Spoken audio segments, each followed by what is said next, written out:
J'ai justement pour vous, Yann, et pour nos téléspectateurs, une idée formidable de vacances en France. Il ne reste plus qu'à réserver pour les amoureux de la nature et de grands espaces. Le département de la Lozère a de quoi vous occuper la tête et les jambes pendant plusieurs semaines. Au menu, randonnée, rafting, gastronomie, truffade et aligot dans l'Aubrac. Élise Stern, Maxime Rochard et Noélie Claire sont revenus revigorés de cette magnifique région.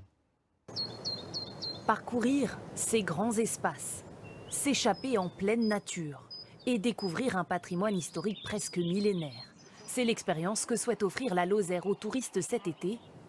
Une destination encore méconnue, mais qui compte de nombreux atouts.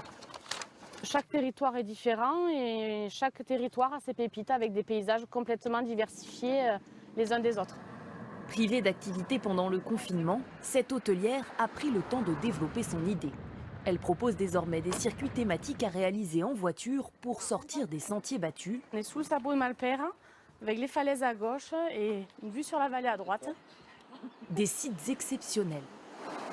Ici, par exemple, c'est un des coins que j'ai essayé de mettre en avant. Vous voyez, on est quand même dans un cadre très verdure, avec de l'eau, idéal pour le pique-nique. Juste à côté, vous avez une petite randonnée d'1 heure qui monte sur les terrasses. Cette année, les gens vont rester en France, c'est ce qui leur est conseillé. Il y a vraiment une carte à jouer. Au fil de ces balades, elle propose aussi de rencontrer des agriculteurs partenaires, comme cet éleveur de vaches au Brac. Salut! Ben ouais, je venais voir où t'en étais au niveau des séjours. Ça se met en place. Il est à la tête d'un cheptel de 200 bêtes et souhaite partager sa passion avec les touristes, souvent citadins. Ça nous prend au trip, c'est quelque chose qu'on vit 24 heures sur 24, donc la passion c'est toujours intéressant à partager. Et c'est aussi intéressant pour que les gens comprennent ce que c'est vraiment le monde de l'agricole. Un pays, une race, des hommes. C'est ça l'Aubrac. Donc c'est pas que du marketing? Non, c'est pas que du marketing.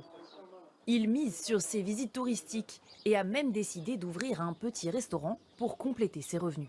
Il va être prêt fin juin, début juillet, et on espère accueillir jusqu'à 25-30 personnes les week-ends. Ça va booster notre chiffre d'affaires, bien sûr, ça va développer notre activité. Une évidence en Lozère qui compte 2 fois plus de bovins que d'humains. C'est le département le moins densément peuplé de France, avec 15 habitants seulement par kilomètre carré. À 1000 mètres d'altitude, entre forêts de conifères et gorges, l'immensité des plateaux de la Margeride invite au voyage.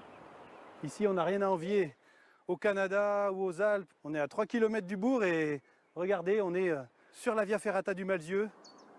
La région est touchée de plein fouet par l'annulation des événements estivaux, mais espère attirer les vacanciers à la recherche de calme et d'un environnement sauvage et préservé.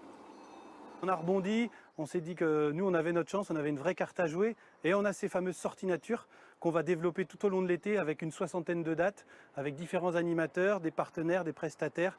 La Lozère a mis les moyens. On a travaillé sur les petites stories là, qui vont passer sur Instagram.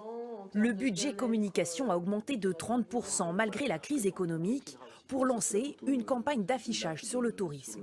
Brochures, réseaux sociaux, elle veut séduire les familles et les jeunes actifs avant la concurrence. C'est important aussi de se démarquer. Beaucoup de départements aussi se positionnent sur les grands espaces, sur le tourisme nature, le tourisme vert. Que ce soit sur n'importe quel moyen de communication, téléphone, réseaux sociaux, Internet, on a multiplié la fréquentation par 3 par rapport à l'année dernière. Avec cette stratégie offensive, ce département espère devenir une destination de choix pour les vacances des Français.